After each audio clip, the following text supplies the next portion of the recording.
Kita akan masuk insya Allah di 144 memohon kepada Allah agar menjadikan akhlaknya baik. Sebenarnya masalah akhlak ini sudah sering kita bahas ya. Dari awal bahasan kita atau beberapa pasal sebelumnya. Dia adalah termasuk amal yang paling ditekankan dalam Islam dan paling berat di timbangan amal pada hari kiamat. Juga Nabi SAW diutus oleh Allah, tujuannya adalah untuk menyempurnakan akhlak-akhlak yang baik. Dan Islam datang mendukung semua itu. Jujur, amanah, tanggung jawab, bakti sama orang tua, menjenguk orang sakit, dermawan dan seterusnya.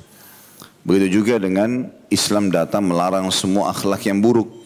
Ya, seperti misalnya bohong, menipu, menggunjing, memfitnah, mengambil hak orang lain dan seterusnya. Maka salah satu cara yang terbaik untuk supaya kita bisa mudah menjadi orang yang mendapatkan apapun yang kita inginkan dari yang baik, yaitu memohon kepada Allah Subhanahu wa taala terlebih dahulu, baru kemudian kita ikhtiar. Banyak orang langsung action ikhtiar tanpa memohon kepada Allah Subhanahu wa taala. Ini keliru.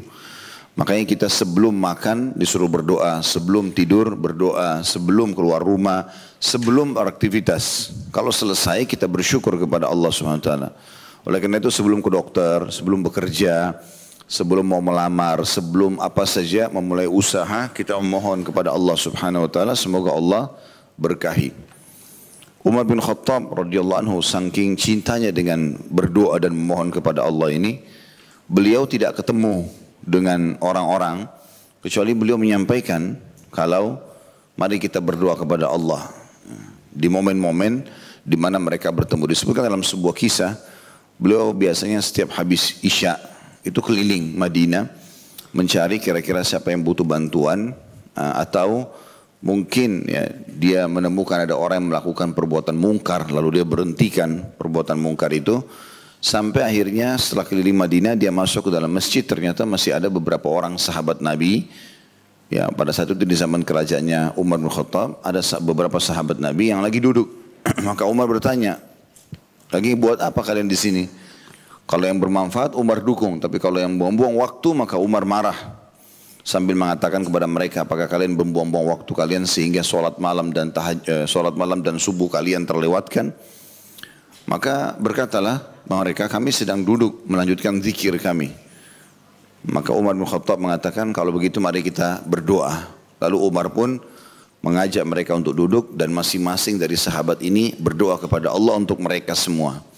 Mulai dari yang satu berdoa sampai akhirnya tiba Umar, giliran Umar, dan Umar pun berdoa kepada Allah Subhanahu wa taala. Setelah selesai sambil menangis setelah berdoa radhiyallahu anhu, beliau berkata, sekarang sudah selesai, kita bubarlah istirahat. Tapi saksi bahasan kita adalah bagaimana Umar memaksimalkan berdoa itu. Beliau juga pernah mengajak orang di sekitarnya, dari para pengawal, dari para menteri lah kalau kita zaman sekarang, itu berkata, kalau seandainya kalian punya doa mustajab, pasti Allah kabulkan. Kira-kira apa yang kalian akan minta? Mulai dari Anda, ditunjuklah orang di sebelahnya. Yang satu mengatakan saya berharap menjadi orang kaya raya, kemudian saya sedekahkan harta saya. Semua niatnya baik ini, karena para sahabat Nabi.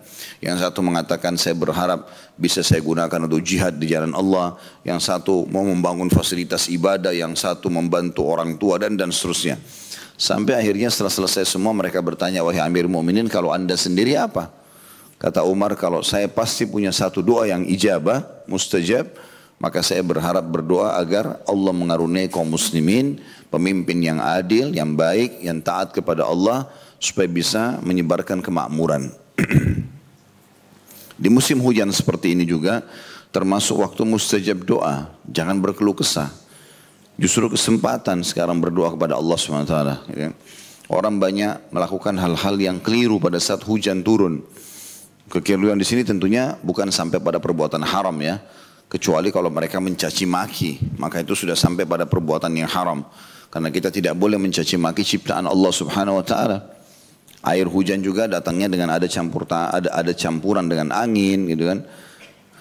Maka Nabi SAW bersabda, Allah berfirman, la tasubud dahar fa inni ad-dahar. Jangan kalian mencaci maki waktu, prosesinya, udara dan seterusnya lah yang berhubungan dengan masalah itu.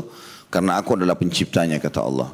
Tetapi beberapa hal yang banyak ditinggalkan oleh kaum muslimin Itu yang pertama adalah pada saat hujan turun, mereka membaca doa. Di antara doa yang dibaca oleh Nabi SAW, Allahumma sayyiban nafi'a. Ya Allah, jadikanlah ini sebagai curahan hujan yang bermanfaat. Kalau semua kita berdoa, insya Allah tidak terjadi banjir. Akan terjadi hal-hal yang baik. Ada juga doa yang lain, yang pernah pada saat di Madinah turun hujan lebat. Jadi Nabi SAW lagi khutbah.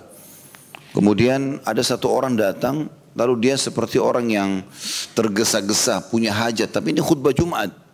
Biasanya khutbah Jumat kita tahu tidak akan dipotong oleh orang yang datang gitu kan. Tapi orang ini karena punya hajat mendesak, maka dia mengatakan, ya Rasulullah, teriak-teriak depan masjid. Untuk masuk. Maka Nabi SAW berhentiin khutbahnya. Orang juga matanya semua nyorot ke orang ini. Siapa orang ini? Orang khutbah Jumat diberhentiin. Ya, maka Nabi SAW mengatakan, malak, ada apa dengan kamu? Dia bilang, ya Rasulullah, sesungguhnya tanah-tanah kami kering, tumbuhan-tumbuhan kami mati, hewan-hewan kami mati, gersang karena lagi terjadi musim peceklik, panas, kemarau. Maka mumpung anda di atas mimbar, mohonlah kepada Allah Subhanahu Wa Taala agar menurunkan hujan. Kata Anas bin Malik radhiyallahu anhu perawi hadis ini, waktu itu aku mengangkat kepalaku ke langit dan aku temukan langit seperti kaca, nggak ada awan. Jadi langsung antara kita sama birunya langit gitu kan. Biasanya kalau seperti ini tidak hujan. Kalau mau hujan pasti awan akan ada karena air turun dari awan gitu kan. Lalu Nabi SAW berdoa 2 kali mengucapkan Allahumma agithna, Allahumma agithna. Ya Allah turunkanlah hujan buat kami, turunkanlah hujan buat kami. Kata Anas bin Malik, demi Allah belum Nabi SAW menyelesaikan khutbahnya kecuali sudah gelap satu Madinah dan turun hujan. Dan kami tidak menyaksikan matahari selama sepekan. Hujan terus. Jumat yang selanjutnya, rupanya orang yang sama minggu lalu datang, Jumat yang lalu. Lalu mengatakan lagi, ya Rasulullah, ya Rasulullah. Maka Nabi SAW tanya, ada apa? Kata dia, ya Rasulullah, binasa binatang-binatang kami, pohon-pohon kami, karena banjir. Hujan tidak berhenti-berhenti. Mohon kepada Allah SWT agar diberhentikan hujan ini. Nah di sini Nabi ajarkan sebuah doa. Kalau tadi awal turun hujan kayak kita sekarang misalnya, kita baca Allahumma sayyiban nafi'a. Ya Allah sesungguhnya ini semoga menjadi curahan hujan yang bermanfaat. Tapi pada saat sudah turun dan dikhawatirkan mendatangkan bahaya, maka Nabi baca Allahumma hawalaina wala alaina. Ya Allah jadikanlah ini ya, baik buat kami dan bukan berbahaya buat kami. Allahumma alal akami wal dhirabi wa manabi isyajar.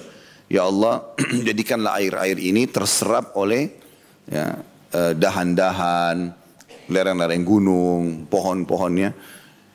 Maka pada saat itu pun kata Anas bin Malik kami menyaksikan Nabi SAW menunjuki awan-awan tersebut. Setiap yang ditunjuk oleh Nabi bubar, artinya berhenti hujannya sebagai mujizat gitu kan.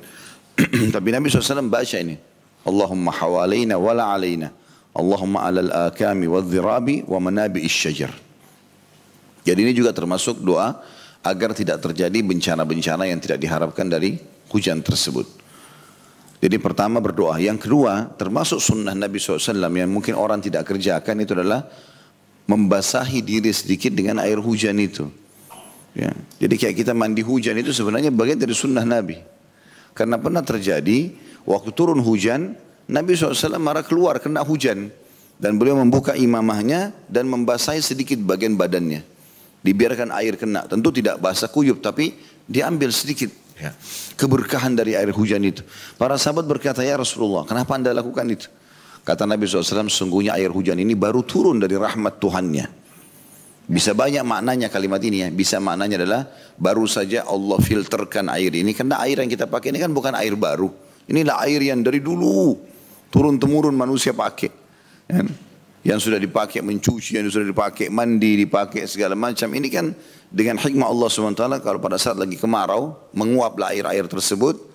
Ya tertampung di awan kemudian dengan hikmah Allah SWT di musim hujan juga dia turun gitu kan. Dan dia sudah terfilter dengan sendirinya. Jadi air yang suci lagi kembali. Itu yang kedua. Nabi SAW melakukan itu. Yang ketiga, yang Nabi SAW melakukan kalau masih mendung dan gelap sekali, maka Nabi SAW gelisah kata Aisyah. Beliau mondar-mandir, masuk, keluar, duduk, berdiri. Lalu beliau mulai tenang kalau hujan sudah tercurahkan. Selama belum tercurahkan masih awan gelap, beliau gelisah. Lalu beliau itu ditanya oleh Ummul Mukminin Aisyah radhiyallahu anha, kenapa ya Rasulullah Anda gelisah? Kata Nabi SAW, aku khawatir jangan sampai ini seperti yang ditimpa oleh kaum atau kepada kaum Ad, kaumnya Nabi Hud. Jadi waktu mereka mau dihancurkan, mereka lihat dari jauh, awan gelap, mereka berpikir akan turun hujan. Sehingga tumbuhan-tumbuhan mereka subur, ternyata yang turun adalah azab. Siksaan dari Allah subhanahu wa ta'ala dari awan tersebut. Itu yang ketiga. Yang keempat yang Nabi SAW juga lakukan, ya, di saat hujan turun itu, menyuruh para sahabat untuk berdoa. Jadi tadi yang pertama, berdoa kita sendiri. Tapi juga memotivasi para sahabat untuk berdoa. Ya, sambil mengatakan 3 doa atau 3 waktu di mana tidak ditolak doa itu. Musafir, kemudian pada saat perang lagi berkecamuk, dan yang ketiga adalah pada saat turunnya hujan. Jadi kita maksimalkan untuk berdoa kepada Allah subhanahu wa ta'ala. Saya akan bacakan ditulis oleh Imam Bukhari rahimahullah. Di pasal 144 ini, memohon kepada Allah agar menjadikan akhlaknya baik. Jadi berdoa.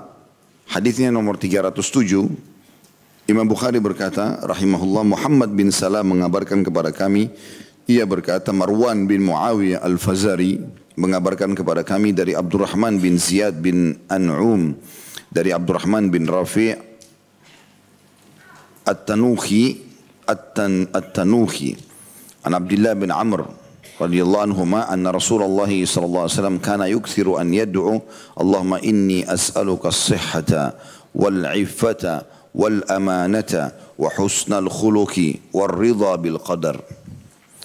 Dari Abdullah bin Amr radhiyallahu anhuma bahwa Rasulullah SAW memperbanyak doa yang artinya Allahumma ya Allah inni as'aluka, sesungguhnya aku memohon kepadamu as-sihha, kesehatan, wal iffa, kesucian diri, wal amanah, dan menjaga amanah, wa husnal khuluq, dan akhlak yang baik, war ridha bil qadar, dan keridhaan pada takdir. 5 hal yang diminta oleh Nabi SAW. Kandungan hadis ini yang pertama, anjuran kepada seseorang agar memohon kepada Rabbnya berbagai nikmat dan sifat yang telah disebutkan dalam doa Nabi SAW di atas. Yang kedua, anjuran agar tunduk dan bersandar kepada Allah dalam setiap keadaan. Itu kurang lebih gambaran kandungan hadis yang ditulis itu di sini. Kita akan masuk lebih dalam membahas hadis ini dengan izin Allah SWT. Semoga kita bisa mengeluarkan manfaat-manfaatnya. Yang pertama teman-teman sekalian, Abdullah bin Amr radhiyallahu anhu ini adalah sahabat Nabi yang masyhur. Ayahnya Amr bin As adalah juga sahabat Nabi yang masyhur. Ya. Dan Abdullah ini termasuk dari 4 orang yang dikenal dengan Abadilah. 4 orang yang bernama Abdullah, sahabat yang banyak meriwayatkan hadis. Abdullah bin Umar, Abdullah bin Abbas, Abdullah bin Mas'ud, Abdullah bin Amr ibn As. Dan Abdullah bin Amr ibn As ini termasuk sahabat yang sangat giat dalam menuntut ilmu. Radhiyallahu anhu, karena beliau menulis. Bukan cuma sekedar mendengar, tapi beliau sibuk menulis. Makanya Abu Hurairah radhiyallahu anhu, sahabat Nabi, berkata yang lain, ini kuat sekali hafalannya beliau. Abu Hurairah berkata, sesungguhnya tidak ada seorang pun dari sahabat Nabi SAW yang meriwayatkan hadis dari beliau mengalahkan hadis yang aku hafal, kecuali Abdullah bin Amr, karena dia menulis sementara aku tidak menulis. Dan Nabi SAW pernah berkata kepada Abdullah bin Amr, wahai Abdullah, tulislah ilmu itu, karena sesungguhnya ada mizat yang jiwa Muhammad dalam genggamannya, ya, sesuatu yang ditulis dengan benar tidak akan keluar kecuali kebenaran pula darinya. Jadi menulis itu penting sekali teman-teman, walaupun hanya poin-poin besarnya di handphone segala macam gitu ya. Kalau di kertas nggak bisa. Bahkan kata Abdullah bin Mubarak, sesungguhnya kami tidak akan menghafal ilmu. Ini ulama-ulama besar tabi'in dulu. Kami tidak bisa menghafal ilmu kecuali karena tulisan. Dan Imam Syafi'i berkata, sesungguhnya ilmu itu al-ilmu said, buruan. Ilmu itu buruan, seperti kalau kita lagi berburu hewan gitu. Kemudian dikatakan wal kitabatu kait, dan menulisnya adalah tali kekangannya. Gitu. Jadi kita kalau berburu, kalau sudah ditangkap misalnya rusa, nggak boleh kita biarin, kita harus ikat. Nah ilmu itu seperti buruan, kalau kita sudah dapat, oh iya kita sudah paham, maka ikatlah dia. Ikatnya itu adalah tulisan. Dan beliau mengatakan oleh karena itu ikatlah ya, hewan-hewan buruanmu dengan tali yang kuat. Ya. Faqayyid sayduka atau suyuduka bil hibalil wathiqah. Nah, seperti itu kata beliau. Dan beliau juga melanjutkan syairnya sambil mengatakan sesungguhnya termasuk dari kebodohan adalah seseorang yang sudah menangkap buruan lalu kemudian membiarkannya di antara makhluk yang lain sehingga lepas gitu. Abdullah bin Amr termasuk sahabat Nabi yang sangat rutin menulis sehingga dia mendapatkan banyak sekali manfaat ilmu, termasuk beliau akan panen pahala dari apa yang kita bahas ini, dan cukup banyak hadis yang diriwayatkan oleh beliau. Kemudian kita masuk dikatakan anna Rasulullah sallallahu alaihi wasallam kana yukthiru an yad'u. Bahwasanya Rasulullah SAW memperbanyak doa ini. Jadi artinya bukan cuma sekali baca, tapi rutin dibaca.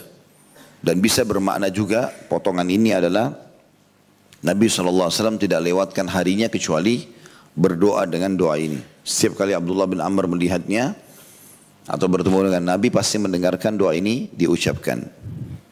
Itu makna daripada potongan bahwasanya Nabi SAW memperbanyak berdoa. Potongan selanjutnya, tentu potongan yang ketiga, maksudnya dari manfaat hadis ini ya. Tadi yang potongan pertama tentang Abdullah bin Amr radhiyallahu anhuma, kemudian potongan yang kedua Nabi SAW banyak berdoa dengan doa ini, dan kita sudah maknakan yang dimaksud adalah banyak berdoa atau sering mengulangi atau bisa saja tidak melewati harinya kecuali membaca doa ini. Kita masuk sekarang ke manfaat yang ketiga, potongan pertama permintaan Nabi SAW. Allahumma inni as'aluka as-sihha. Ya Allah, aku memohon kepadamu kesehatan. Ini nikmat yang luar biasa. Bapak Ibu sekarang yang hadir di sini, Masya Allah merasakan kesehatan, itu sebuah nikmat yang tidak terhingga. Andai saja orang-orang sakit di rumah sakit itu yang lagi dirawat, ya, melihat keadaan kita, maka tidak ada yang paling dia cemburui kecuali ini. Karena mereka mau bergerak susah, harus dipandu. Apalagi kalau yang lagi diisolasi di rumah sakit, wa na'udzubillah, karena wabah, karena apa saja. Ini sebuah nikmat yang luar biasa. Dan kalau bukan Allah subhanahu wa ta'ala yang jaga kita, kita tidak akan terjaga teman-teman sekalian. Dari mana kita bisa lihat oksigen yang kita hirup, bakterinya berapa banyak, berbahaya seperti apa. Tapi Allah subhanahu wa ta'ala menjaga hamba-hambanya. Gitu ya. Allah menjaga. Berapa banyak bahaya yang bisa menimpa kita pada saat kita jalan pakai motor walaupun menggunakan helm. Mungkin sesuatu batu terlempar bisa kena mata, bisa ini, bisa itu, tapi Allah SWT jaga. Maka kesehatan sebuah nikmat yang luar biasa. Sampai kata Nabi SAW, dua nikmat Allah yang sangat besar yang dilalaikan oleh banyak manusia. Yaitu kesehatan dan juga waktu lowong, waktu yang luang. Maka bersyukurlah teman-teman. Makanya kita sudah pelajari hadis yang sebelumnya kalau masih ingat. Man asbaha mu'afan fi sirbih. Barang siapa yang tiba di pagi hari dalam kondisi aman di tempat tinggalnya. Maksudnya aman adalah tenang, sehat, gitu kan. Itu termasuk sebuah nikmat yang luar biasa. Ya. Dan itu kita sebutkan di hadis yang sebelumnya ya. Dan itu sudah kita jelaskan ada dua makna atau ada dua bacaan. Man asbaha fi, ya, man asbaha aminan fi sarbihi atau sirbihi. Dua-dua bisa bermakna. Di situ ada penjelasan kosakatanya. Kalau sarb aminan fi sarbihi artinya tidak khawatir dan takut jika hartanya yang ia miliki dirampok. Itu makna sarbihi. Aminan fi sarbi. Kalau pakai kasra aminan fi sirbi, itu ada maknanya di bawah. Aminan fi sirbi artinya anggota keluarganya dan seluruh binatang hewan ternaknya, segala macam lah pengikut-pengikutnya dia, orang sekitarnya aman. Dua-duanya. Lalu Allah bilang, mu'afan fi jasadi. Dan sehat di badannya. Indahu ta'amu yaumih. Dia punya makanan yang dia bisa makan hari itu. Faka'annama hizat lahud dunya. Maka seakan-akan seluruh dunia telah berkumpul kepadanya. Maksudnya semua kebaikan dunia. Jadi termasuk di sini disebutkan adalah keamanan, kemudian kesehatan, dan juga punya makanan hari itu. Itu ada dianggap luar biasa. Prestasi tertinggi. Tapi saksi bahasan kita tentang masalah kesehatan. Nah, berbicara masalah kesehatan ini, Allah Subhanahu wa taala memerintahkan kita untuk menjaga nikmat ini. Artinya jangan sengaja menjerumuskan diri pada penyakit. Bahkan kita diharamkan dalam Islam, teman-teman, kalau sengaja menjerumuskan diri kita pada kecelakaan. Kecelakaan apa saja? Misalnya merusak nama baik, kehormatan, ya memfoya-foyakan harta, ya, dan seterusnya, termasuk juga merusak kesehatan. Sudah tahu kalau minum khamar atau narkotika atau rokok berbahaya, tetap dia konsumsi. Maka ini berdosa dia. Berdosa dengan ingin merusak jasadnya sendiri sudah dosa. Belum dosa mengkonsumsi barang yang berbahaya itu. Jadi nggak boleh dianggap remeh masalah seperti ini. Karena kesehatan adalah sebuah nikmat.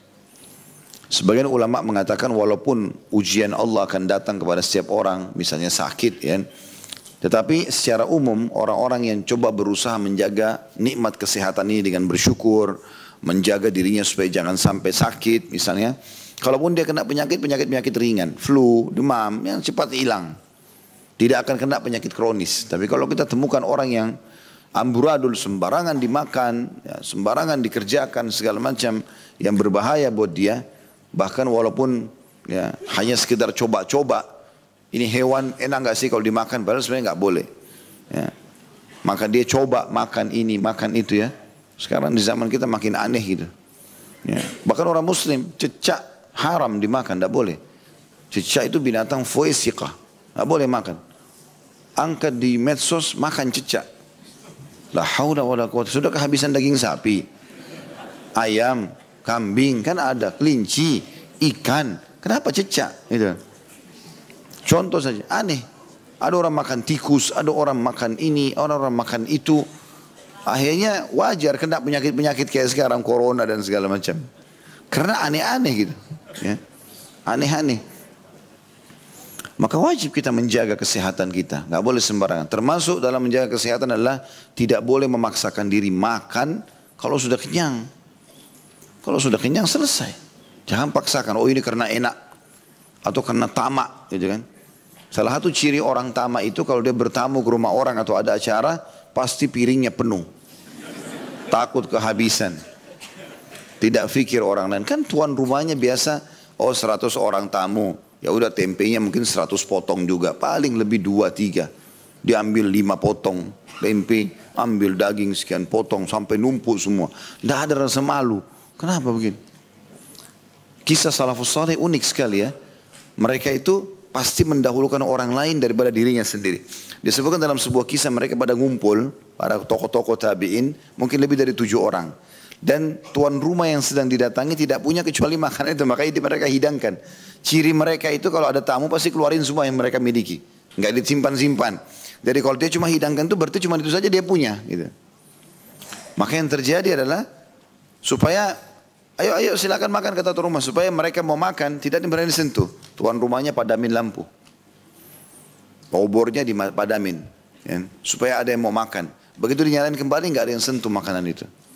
Berharap saudaranya yang makan, bukan dia. Begitu luar biasanya mereka menjaga sifat tamak itu, gitu kan? Punya rasa malu. Begitu dalam Islam. Ada sebagian orang tidak seperti itu. Ya. Begitu juga dalam masalah tidak menjaga kebersihan dari makanan, kualitasnya. Pernah saya jelaskan, kalau kita masuk ke satu supermarket, misal contoh mau beli anggur. Anggur A kualitasnya paling bagus, harganya 100.000 misalnya per kilo. Anggur B kualitasnya lebih di bawah, harganya 50.000. Kita kalau punya kemampuan termasuk mensyukuri nikmat Allah, beli yang anggur A. Jangan beli anggur B. Itu termasuk dalam menjaga kesehatan kita. Itu dianjurkan. Bagian dari Allah. Yang penting jangan mubazir. Jangan cuma suami istri beli 10 kilo anggur. Kan nggak bakal dimakan. Gitu kan. Kecuali mau sedekah. Ada juga orang biasa begitu. Hobinya cuma beli sampai numpuk-numpuk rusak di kulkas, nggak dimakan. Ya juga nggak boleh. Terutama ibu-ibu ini biasa. Beli ini, beli itu gitu. Soalnya terjadi pada istri saya juga itu. Saya lihat pengalaman, begitu saya buka kulkas, saya biasa cek kulkas di rumah. Banyak makanan. Ini kenapa nggak dimakan? Beli lagi. Lupa dia kalau masih ada di situ kan. Nggak boleh mubazir. Kita boleh menikmati, tapi kita berada di antara la ifrat wala tafrit. Tidak berlebihan, tidak juga terlalu perhitungan. Tapi ada di tengah-tengah. Kata Nabi SAW, khairu umur awsatu. Perkara yang paling baik adalah pertengahannya. Itu yang tengah-tengah. Tidak mubazir, tidak juga kita terlalu perhitungan gitu. Maka termasuk menjaga kesehatan dalam masalah seperti ini ya. Kualitas-kualitas makanan. Nggak boleh. Ibu-ibu hati-hati. Bisa berdosa kalau makanan sudah rusak. Baru bahasanya antara dia sama dirinya. Daripada dibuang, kasih makan aja suami saya. Ya. Daripada dibuang. Nanti suaminya mules, sakit. Nggak boleh. Udah nggak bisa dimakan, nggak layak, jangan. Teman-teman yang punya toko jual makanan expire, buang, nggak boleh. Nggak boleh sama. Saya pernah temukan di toko saya ada barang expire. Beberapa ikhwah datang, nggak tahu Ustaz ini expire tapi mungkin bisa dipakai, nggak bisa, buang semua. Bahkan kalau mau lebih aman, buangnya itu jangan buangnya hanya sekedar buang begitu orang nanti salah gunakan. Nggak, kita memang sudah buang cair supaya mereka nggak bisa pakai. Karena nggak bisa. Dikasih tanggal expire artinya tidak boleh dipakai. Bahaya. Itu berbahaya. Bisa berdosa malah kita. Gitu kan? Nggak boleh sama sekali. Kalau masih ingat kisah Muhammad bin Sirin rahimahullah yang pernah saya sampaikan. Beliau sangat mulia. Beli satu gentong madu, masuk tikus. Mati tikusnya di situ. Madu kan kental. Maka dia baru beli dan utang lagi. Jatuh tempo. Satu gentong besar. Dia rupanya waktu pulang, beli sore, tutup tokonya malam, dia lupa tutup. Besok pagi dia buka toko, di atas paling atas madu itu, ujungnya gentong itu ada tikus mati. Dia begitu lihat, dia panggil pegawainya semua. Angkat gentong ini. Dibawa. Biasanya Muhammad bin Sirin ini kalau beli barang, pasti habis. Karena dia dianggap ulamanya pada zaman itu. Dan dia punya toko di pasar, orang-orang beli toko di situ karena tahu dia ada. Jadi sering bertanya fatwa segala macam gitu. Dan sampai bisa menjadi seperti sumber pembelian. Kalau ada makanan orang-orang bawa, pedagang pasti ke Muhammad bin Sirin. Muhammad bin Sirin kalau beli seperti kalau kita majelis ulama gitu. Ya, keluarin label halal orang pada beli gitu. Maka kalau dia sudah beli orang pasti beli semua. Karena dianggap dia pasti ya, teliti dalam masalah itu. Maka dibawalah. Orang-orang pada lihat kemarin Muhammad bin Sirin beli madu. Mereka rencana baru mau beli hari ini. Tapi dibawa, mau dijual kemana nih? Masa di luar pasar? Dibawa oleh Muhammad bin Sirin sampai pegawai, orang pasar semua ikut. Ternyata pergi sungai, di belakang pasar ada sungai, disuruh tuang semua madu itu. Dituang semua di air. Jadi nggak bisa dipakai lagi. Dibuang semuanya. Kata mereka, Muhammad bin Sirin, kenapa anda buang madu begitu mahal? Satu gentong besar. Dia bilang, saya tadi waktu beli kemarin, saya lupa tutup. Waktu malam hari gentongnya, lalu pagi hari saya dapatkan tikus mati di atasnya. Lalu kata mereka, tikus mati di atas madu, tinggal di sendok bagian atas madu, sisanya jual. Kata mereka gitu kan. Ini yang ketawa-ketawa kenapa? Punya pikiran begitu. Artinya lebih baik ambil atasnya saja gitu. Bapak kata Muhammad bin Sirin rahimahullah, siapa di antara kalian yang bisa menjamin untukku, kalau saya sudah angkat tadi yang bagian atasnya, bagian bawahnya tidak kena bakteri tikus itu. Sehingga akhirnya saya jual dan saya menipu muslimin. Akhirnya mereka sakit gara-gara itu. Semuanya terdiam. Dan gara-gara itu, Muhammad bin Sirin ditagih oleh pemilik madu, dia nggak bisa bayar. Dia mau bayar sama barang di tokonya nggak bisa. Dia mau diam. Sampai dipenjarakan. Dilapor ke hakim. Masuk penjara dia. Dan penjaga penjara ini, kepala penjara ini tahu Muhammad bin Sirin, mereka tahu dia ulama besar, figur mereka gitu, nggak mungkin menipu. Maka kepala penjaranya bilang, wahai Muhammad bin Sirin, saya akan punya wewenang di sini. Kalau anda mau merasa keluar, butuh ketemu sama keluarga anda, silakan anda keluar malam, saya izinkan. Pagi silakan kembali lagi sini sampai keputusan pengadilan. Kata Muhammad bin Sirin, tidak demi Allah, saya tidak akan membuat kau melanggar pemerintah, sementara itu adalah tugasmu. Saya akan di sini sampai Allah kasih jalan keluar. Tersebar berita, Muhammad bin Sirin beli madu, kemudian ada tikusnya dibuang karena takut kepada Allah. Akhirnya seluruh muslimin nyumbang, kasih uang. supaya Muhammad bin Sirin bisa bayar itu. Subhanallah, uang yang terkumpul bisa bayar 1 gentong madu dan bisa punya lagi uang untuk beli 10 gentong seperti itu. Dari sumbangan orang, hibahnya orang. Allah SWT berikan dia jalan keluar. Jadi nggak boleh sembarangan. Expire ya sudah, dibuang. Jangan dipaksakan dijual. Dan bukan dinamakan mubadzir. Mubadzir itu kalau sengaja. Orang sengaja numpuk-numpukin makanan dan dia tidak makan. Karena ketamakan saja. Itu namanya mubadzir. Ini masuk dalam masalah menjaga kesehatan itu sendiri. Baik diri kita ataupun orang kita. Termasuk dalam menjaga kesehatan adalah menjaga lingkungan. Menjaga lingkungan kita. Jangan buang sampah sembarangan. Ya, membuat kotor. Apa susahnya sih Bapak Ibu sekalian buang sampah itu diplastikin dulu. Yang bersih, rapi, baru ditaruh di tempat sampah. Tempat sampahnya mungkin berapa hari sekali digosok, dibersihkan, gitu kan. Maka itu sangat baik untuk kesehatan kita dan lingkungan kita juga. Dan itu Allah SWT akan menilai semua itu. Tidak usah bicara masalah sampah yang bisa berbahaya bagi umumnya orang. Kata Nabi SAW, aku diperlihatkan seorang dari umatku lagi menikmati istananya di surga gara-gara pernah memindahkan duri dari jalanan yang bisa membahayakan orang lain. Allah balas dengan surga. Itu termasuk merawat, menjaga lingkungan kita, gitu kan? Menjaga kebersihan komplek, kebersihan rumah.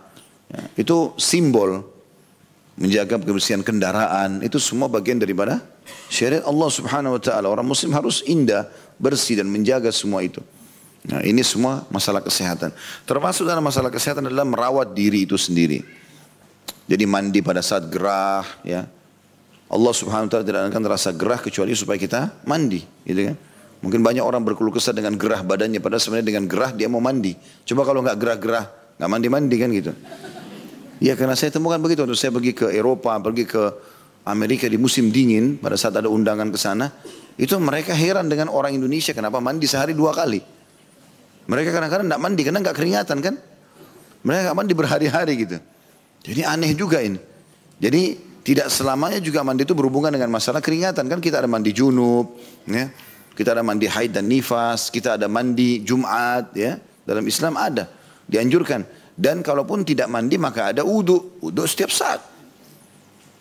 Imam Qurtubi rahimahullah memasukkan dalam salah satu riwayat, walaupun riwayat ini masih dipersesikan oleh para ulama ya, tapi Imam Qurtubi masukkan dari 20 atau 20 poin orang-orang jenis-jenis orang mati syahid, diantaranya adalah orang yang selalu menjaga wudunya.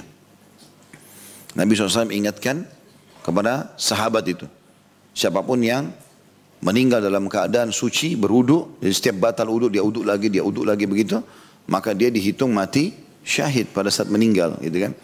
Karena pentingnya kita menjaga kebersihan itu.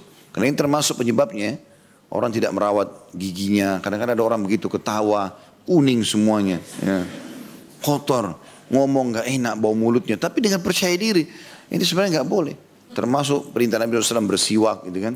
Merawat diri, rambut juga begitu dirawat, pakaian juga begitu, sepatu dan sendal. Gantilah, gitu kan? Kalau memang sudah tidak layak, gitu loh. Sehingga Allah Subhanahu Wa Taala memberikan tambahan nikmat. Yang penting ingat, jangan mubadzir, jangan berlebihan, gitu kan? Ada orang terlalu berlebihan, beli sendal saja sudah sekian puluh juta harganya, mubadzir. Ya, mungkin bisa perbaiki tempat wudhunya masjid daripada beli sendal semahal itu misalnya. Tapi kita disuruh juga dari satu sisi membersihkan dan menjaga semua. Itu berhubungan dengan masalah kesehatan kita. Itu satu sisi ya.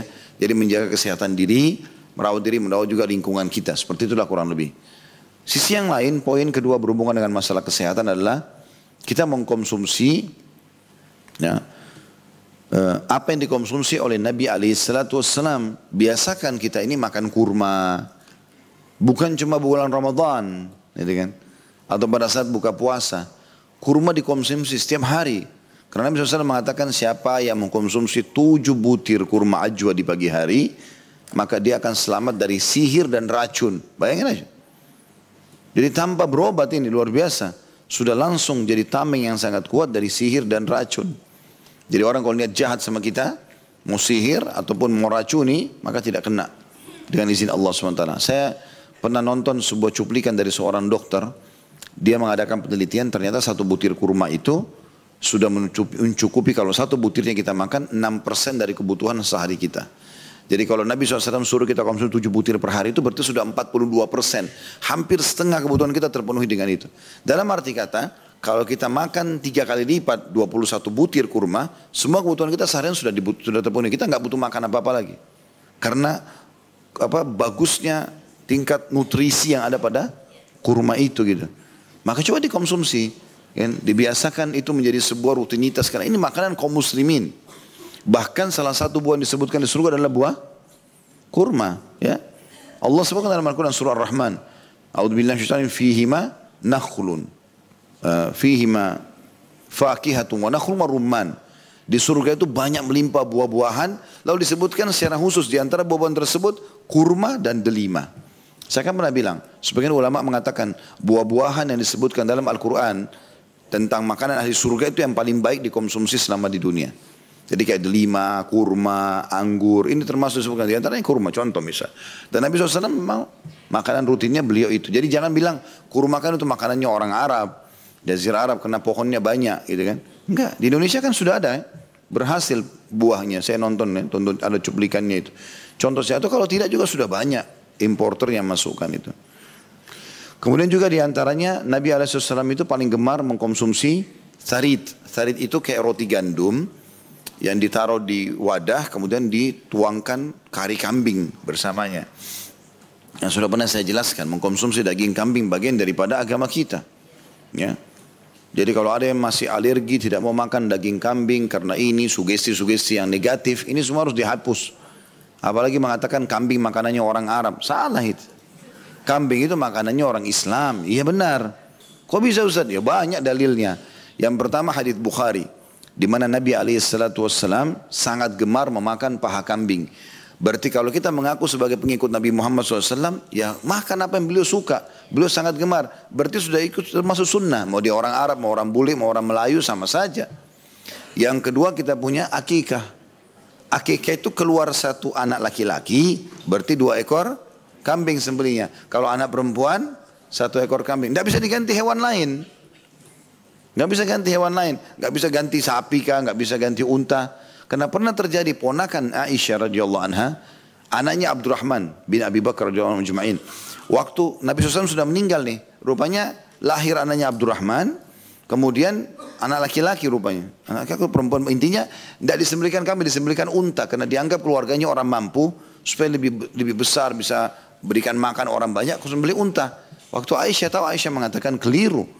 Nabi SAW memerintahkan agar anak laki-laki 2 ekor domba dan anak perempuan 1 ekor domba. Jadi nggak boleh diganti. Berarti dan sunnahnya kalau akikah kita makan sebagian daging itu. Berarti kan ada perintah. Maupun dia orang bule di Amerika, kalau Muslim keluar anaknya laki-laki 2 ekor kambing dan dia makan dagingnya. Kemudian yang ketiga adalah Idul Adha. Walaupun sapi dan unta boleh dan dagingnya lebih banyak, tapi tetap anjurannya kambing dan domba. Banyak dalilnya. Di antaranya waktu kan awal perintah sembelih hewan itu kisahnya dari mana? Nabi Ismail tidak jadi sembelih ya. Baik, waktu tidak jadi sembelih diganti apa sama Allah? Domba, bukan sapi, bukan kambing, bukan sapi dan unta. Padahal hewannya lebih besar, tapi Allah ganti dengan domba. Berarti ini memang yang lebih afdal. Dan Nabi sendiri juga begitu. Menyembelih 60 ekor atau 65 ekor domba yang beliau sembelih sendiri dengan tangannya yang suci dan mulia 15 ekor, sisanya Ali bin Abi Thalib lanjutkan. Gitu kan? Jadi memang ada anjuran dan kata Nabi SAW tentang Idul Adha itu, hari-hari ini adalah hari-hari makan. Kita tidak boleh puasa di Idul Adha, tidak boleh puasa di hari tasyrik. 11, 12, 4 hari itu kita disuruh makan. Makan apa nih? Daging kambing itu. Kan perintahnya begitu. Tapi kan Ustaz amis, bau, yaitu cara masaknya, cara sembelihnya. Banyak kolesterol. Kalau makan jeroan semua hewan juga kolesterol. Makan dagingnya gitu kan. Kecuali masih muda-muda yang tidak ada masalah, makan, tidak ada masalah. Selama itu halal. Karena Allah suruh makan gitu kan. Jangan selalu takut, oh ini nanti akan begini. Kan itu juga makanan yang masuk, tidak semua kan bisa kita sortir. Tapi Allah berikan kita ke masjid jalan, kita disuruh berolahraga, ya. Kita juga konsumsi air, kita konsumsi madu. Semua itu kan bisa membantu menetralkan makanan yang masuk kan gitu. Jadi nggak usah terlalu was-was, khawatir ini, khawatir itu. Ya. Jadi contoh-contoh saja. Jadi rutinkan konsumsi ini, ya, konsumsi ini. Walaupun boleh makan yang lain, ayam segala macam. Tapi kambing ini bukan cuma Idul Adha juga. Makanan rutin. Ya, sebagaimana ibu-ibu sibuk beli daging sapi, belilah juga daging kambing gitu kan. Walaupun sapi halal.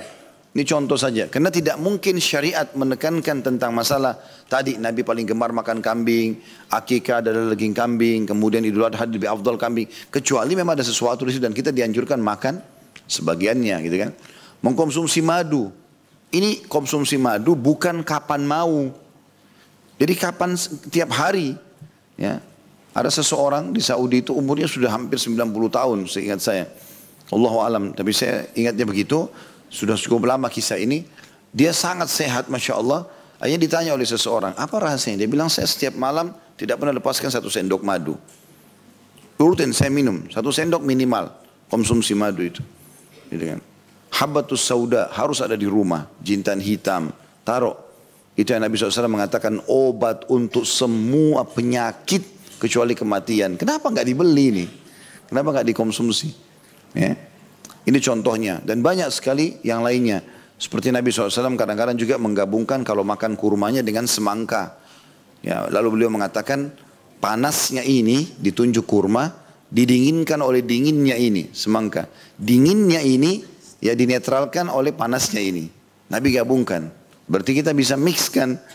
Buat jus misalnya kurma sama semangka gitu kan. Contoh saja. Intinya semua itu adalah termasuk untuk menjaga kesehatan dengan menjaga makanan-makanan Nabi alaihi salatu wassalam.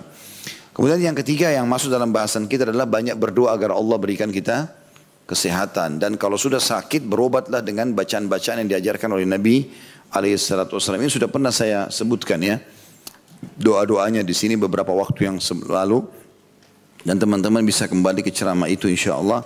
Seperti misalnya doa Nabi SAW, siapa yang menjenguk orang yang sedang sakit. Ya, selama orang yang dijenguk itu belum datang ajalnya, maka kalau dia baca 7 kali, As'alullahal azim, Rabbul arshil azim ayyashfiyaka.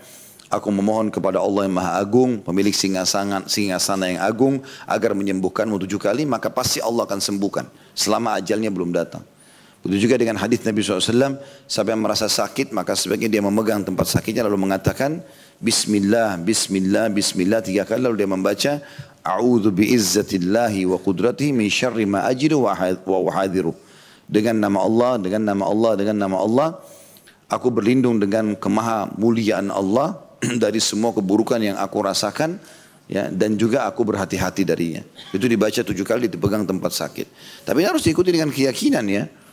Tidak boleh ragu, benar nggak sih? Gitu kan. Ya sudah tergantung dengan niatnya. Niat bapak ibu ragu, ya sudah Allah berikan keraguan itu. Tapi kalau kita yakin, prasangka baik dengan Allah, Allah sembuhkan. Itu contoh-contoh tentang masalah atau yang berhubungan dengan potongan doa pertama dalam hadis kita ini. As'aluka sihha. Ya Allah, aku minta kepadamu kesehatan. Kemudian itu untuk potongan hadis yang keempat, tapi ini potongan yang kedua dari doa. Wal iffa. Iffa itu kesucian diri. Maksudnya di sini kemuliaan diri. Iffa itu seperti misalnya tidak mengemis, ya, tidak merendahkan dirinya. Kalaupun dia mau sesuatu dari orang, dia bekerja. Itu namanya iffa. Yang dalam hadis lain kata Nabi SAW, tidak ada orang yang membuka pintu iffa, dia nggak mau ngemis kecuali Allah bukakan baginya pintu kekayaan. Dan tidak ada orang yang membuka pintu mengemis kecuali Allah bukakan pintu kemiskinan. Jadi dia mau diberi asal dia. Ya, dia bekerja, dia kasih upah, dia kasih sesuatu lah, balas gitu. Beda kalau kita dibawain sama tamu makanan atau kerabat tuh beda. Beda antara hadiah ya. Tapi sekarang dia lagi ada hajat, kebutuhan mendesak. Maka dia tawarkan kira-kira apa yang saya bisa kerjakan supaya saya bisa dapat bayaran. Saya butuh uang sekian. Nah itu maksudnya. Tapi beda dengan yang dikasih oleh orang ya. Kalau hadiah tidak masuk dalam masalah bahasan kita ini. Jadi nggak usah tetangga bawain makanan, sebentar. Saya kerja apa buat kamu supaya saya terima hadiah ini. Bukan itu. Ya, bukan itu. Tapi yang dimaksud adalah kalau orang kasih hadiah terima. Kata Nabi SAW mengatakan tahabu. Saling memberikan hadiah kalian akan saling mencintai. Tapi yang dimaksud adalah di sini kalau orang mengemis kerjanya minta-minta aja terus. Pokoknya yang dia di benaknya kalau ketemu orang, saya ambil apa dari orang ini. Minta terus. Ini dibukakan pintu kemiskinan. Ada orang begitu karena dia buka pintu mengemis terus, maka kita temukan sampai tua ngemis terus. Enggak selesai-selesai. Ada itu. Ya, bahkan ada orang di antara salah satu kerabat kami begitu. Akhirnya terkenal di keluarga semuanya, kalau orang ini hidupnya cuma minta saja. Kalau begitu dia muncul, orang semua menghindar. Karena selalu datangnya minta. Semua orang datangnya minta. Dan mintanya dengan tidak malu lagi udah. Maka itu yang terjadi, subhanallah. Hilang. Kesucian jiwanya hilang. Gak ada kemuliaan, itu namanya iffah. Harus dijaga iffahnya. Kesuciannya, jadi gak boleh merusak. Tadi yang saya singgung di awal pembukaan kita. Maksud dalam iffah ini Bapak Ibu sekalian, tidak boleh sengaja kita mencoreng nama baik kita. Ya, kita buat perbuatan yang akhirnya nama baik kita bisa rusak. Atau kita merusak badan. Atau segala macam itu adalah masuk dalam masalah bahasan iffah itu sendiri. Jadi kita minta agar kita selalu mulia. Ya, dan dimuliakan atau termuliakan di mata orang-orang. Tidak terhina. Kemudian yang ketiga, wal amanah. Maksudnya potongan ketiga dari doa. Ini tentu potongan yang keenam dari hadis. Dan juga agar selalu menjaga amanah. Amanah ini bisa dalam bentuk produk yang dititipkan. Ini saya titip ya, barang saya. Maka kita mengatakan iya, selama titipan berarti amanah, gitu kan. Maksud dalam amanah adalah kata-kata yang dititip. Saya mau cerita tapi jangan cerita orang lain ya. Kalau kita sudah mengatakan iya, berarti amanah. Gak boleh cerita. Siapapun yang minta itu. Jadi gak boleh kita bilang, ada yang saya mau cerita, ya, tapi jangan cerita orang lain ya. Padahal orangnya sudah titip pesan begitu, gitu. Ini gak boleh, khianat berarti. Dan lawan daripada amanah artinya khianat. Khianat ini pengkhianatan, ini dosa besar, gak boleh.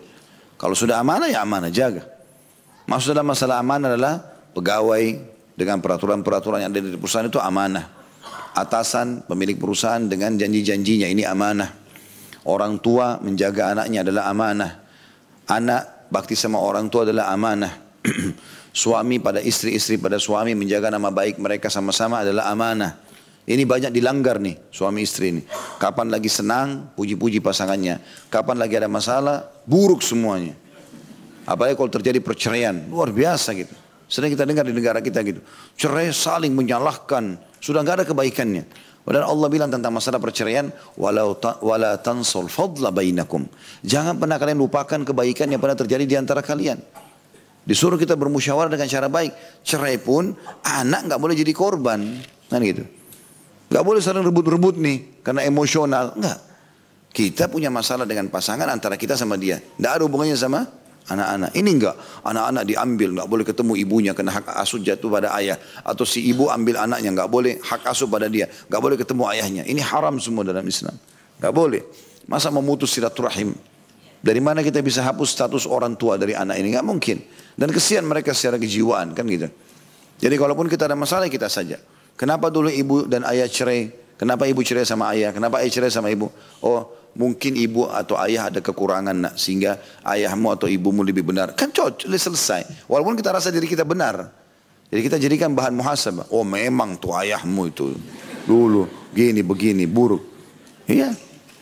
Atau memang ibumu itu begini dan begitu. Disebutkanlah keburukan semua. Gak boleh. Ini termasuk dalam masalah menjaga amanah.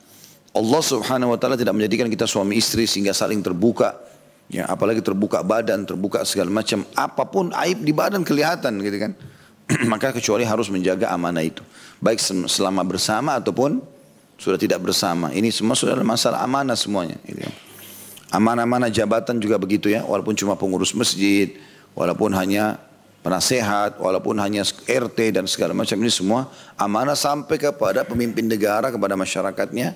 Semua adalah amanah, juga masyarakat yang harus patuh pada pemerintahnya juga adalah amanah. Semua ini akan diminta pertanggungjawaban pada hari kiamat. Sifat seorang muslim adalah selalu menjaga amanah tersebut. Dan terbalik, kalau orang munafik justru mereka merusak amanah itu. Makanya kata Nabi SAW, 4 ciri kalau ada pada seseorang pastikan dia munafik, tulen. Kalau 4-4-nya ada. Kalau dia berbicara dia bohong. Kalau dia diberikan amanah dia khianat. Kalau dia berjanji ingkari. Dan kalau dia bertengkar sedang cekcok sama seseorang dia curang. Dan kalau ada seseorang memiliki salah satu dari 4 sifat, salah satunya, kalau 4-4 pasti munafik. Salah satunya berarti dia termasuk memiliki salah satu dari sifat-sifat orang munafik. Dan itu tidak akan hilang sampai dia meninggalkannya. Jadi masalah khianat terhadap amanah ini. Ini yang ketiga yang kita minta dalam doa kita. Ya Allah berikanlah kami kesehatan, kemudian kesucian jiwa dan juga selalu menjaga amanah. Yang keempat dari potongan doa, adalah wa husnal khuluq, dan berikanlah kami akhlak yang baik. Jadi karakter secara semuanya baik. Sehingga memang Allah Subhanahu wa taala menjaga kita. Selalu santun, selalu ramah, hilang semua sifat-sifat buruk kayak dendam, putus asa. Ini semua terhapus dari diri kita. Ini akhlak yang mulia. Termasuk dalam bagian doa iftitah itu, saya sarankan teman-teman hafal itu ya, doa iftitah. Bagian daripada doa, salah satu pilihan doa iftitah lah. Ya, itu kita minta agar diberikan akhlak yang mulia. Dan kita minta agar Allah memperbaiki ya, akhlak kita itu. Kemudian yang terakhir, yang kelima yang kita minta adalah warridha bil qadar, dan ridha terhadap takdir. Ya. Mau kita suka kah, kita tidak suka, pokoknya takdir Allah. Seperti hujan contoh saja, takdir Allah. Salah satu rukun iman kita yang keenam adalah beriman kepada baik buruknya takdir. Maksudnya yang kita anggap baik ataupun buruk, semuanya kita yakini pasti dengan hikmah Allah Subhanahu wa taala. Allah lebih tahu kenapa hujan begini kadarnya, Allah lebih tahu kenapa malam sekian jam, siang sekian jam, di wilayah ini berbeda, wilayah itu berbeda, Allah lebih tahu. Kenapa si fulan lahir di wilayah ini, kenapa si fulan mati di wilayah itu, ini kuasa Allah Subhanahu wa taala. Allah lebih tahu semuanya. Kita tidak tahu apa-apa, kita tidak punya ilmunya gitu. Allah Subhanahu wa taala lebih mengetahui apapun yang dibutuhkan oleh hamba-hambanya. Tinggal kita prasangka baik saja. Patuh kepadanya, kita prasangka baik, Allah Subhanahu wa taala sudah menyelamatkan banyak mara bahaya yang sebenarnya bisa berbahaya buat kita. Ya. Jadi kita ridho dengan kadar atau takdirnya Allah Subhanahu wa taala. Ini juga termasuk dalam doa istikharah ya, yang kita baca setelah kita bilang kalau perkara ini buruk buatku, buat agamaku, buat akhiratku, buat duniaku dan akhiratku, maka alihkanlah ia dari aku, alihkanlah ia aku dari dia, kemudian tentukanlah ya takdir yang baik untukku dan buatlah aku ridho dengan takdir itu. Itu diantara akhir penutupan doa istikharah, seperti itulah.